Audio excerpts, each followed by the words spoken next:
देविका उसके बच्चे का एबॉर्शन कराना चाहती है। अब काफी रात होने के बाद संदीप टीचर को बस स्टैंड पर छोड़ने के लिए जाता है। रास्ते में टीचर उससे अपने बाकी दोस्तों के बारे में पूछती हैं। इस पर संदीप टीचर को बताता है कि अब तो सारे दोस्त सेटल हो गए हैं। अब देविका अपने घर पहुंचकर यह सारी बात अपनी छोटी बहन को बताती है। यह सुनकर उसकी बहन रोने लगती है और उसे हिम्मत से काम लेने की सलाह देती है। दूसरी तरफ जब सुजीत को पता चलता है कि देविका अपने बच्चे का अबॉर्शन कराना चाहती है तो उसे यह जानकर बड़ा धक्का लगता है, क्योंकि इतने सालों बाद उनके घर में कोई बच्चा आने वाला था। इसी बीच देविका अपने पिता के एक गहरे दोस्त से मिलती। उनसे मिलने पर उसे पता चलता है कि उसके पिता पहाड़ तोड़ने का काम करते थे, जिसके लिए वे बॉम्ब बनाया करते थे। 18 साल पहले उसके पिता की मौत हो चुकी थी। इसके बाद देविका अपने घर लौट जाती है। घर पहुंचने के बाद उसे उल्टी होने लगती है। यह देखकर सुजीत उसके बच्चे और प्रेगनेंसी के बारे में पूछने लगता है। इसीलिए देविका उसे सब कुछ बताने लगती है। अब फ्लैशबैक में दिखाया जाता है कि देविका के स्कूल में एक बड़ा स्पोर्ट्स कंपटीशन होता है, जिसमें दूसरे स्कूल के स्टूडेंट्स ने भी भाग लिया था। इवेंट खत्म होने के बाद सभी वहां से जा चुके थे, लेकिन कुछ स्टूडेंट्स अभी भी बैडमिंटन ग्राउंड में मस्ती कर रहे थे। टीचर उन्हें भी जाने के लिए कहती है। तभी उनमें से एक बच्चा, जिसका नाम मार्टिन है, टीचर को अच्छी ट्रेनिंग देने के लिए एक कैंडी देता है। टीचर उस कैंडी को खाते ही बेहोश हो जाती है। आगे क्या होगा ये जानने के लिए नेक्स्ट पार्ट कमेंट कर। अब संदीप जब टीचर को छोड़ने के लिए बस स्टैंड पर जा ही रहा था तो टीचर उससे कहती है, जरा रुको,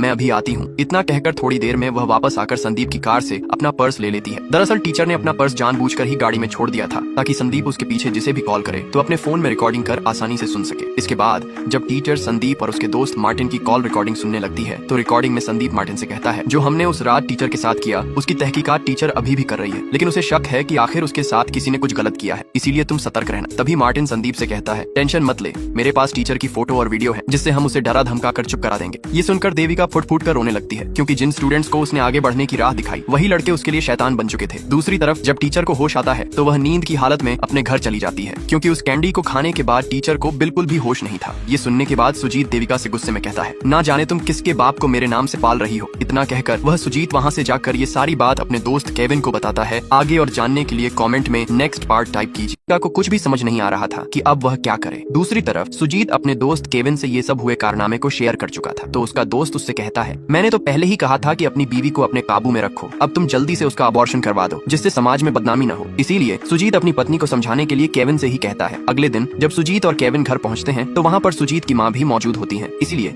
सुजीत अपनी माँ को बाहर ले जाता है। तभी केविन देविका के साथ हुए उस हादसे के बारे में बातें करते हुए कहता है, तुम बच्चे का अबॉर्शन करवा लो। ये सुनकर देविका गुस्से में आकर केविन को अपने घर से बाहर कर देती है। रात को देविका सुजीत से कहती है, यह बात तुम मुझसे भी कर सकते थे, मेरे पति तुम हो न कि केविन। इतना सुनकर सुजीत को अपनी गलती का एहसास होने लगता है। अगले दिन देविका उन स्टूडेंट्स के खिलाफ पुलिस कंप्लेंट करवाने जाती है, लेकिन सुजीत उसे मना करते हुए कहता है, तुम पुलिस कंप्लेंट मत करो, क्योंकि पुलिस तुमसे बहुत गंदे गंदे सवाल करेगी और हमारी समाज में क्या ही इज्जत रह जाएगी। यह सुनकर देविका समझ जाती है कि सुजीत उसकी पुलिस कंप्लेंट नहीं करवाना चाहता। इससे देविका गुस्से में वहाँ से चली जाती है। दूसरी तरफ ऑफिस के सभी लोग सुजीत का मजाक उड़ाने लगते हैं, क्योंकि केविन ने उसकी पत्नी की बात पूरे हॉस्पिटल और स्टाफ में फैला दी थी। ये सुनकर गुस्से में आकर सुजीत केविन को बुरी तरह मारने लगता है। अब सुजीत की माँ देविका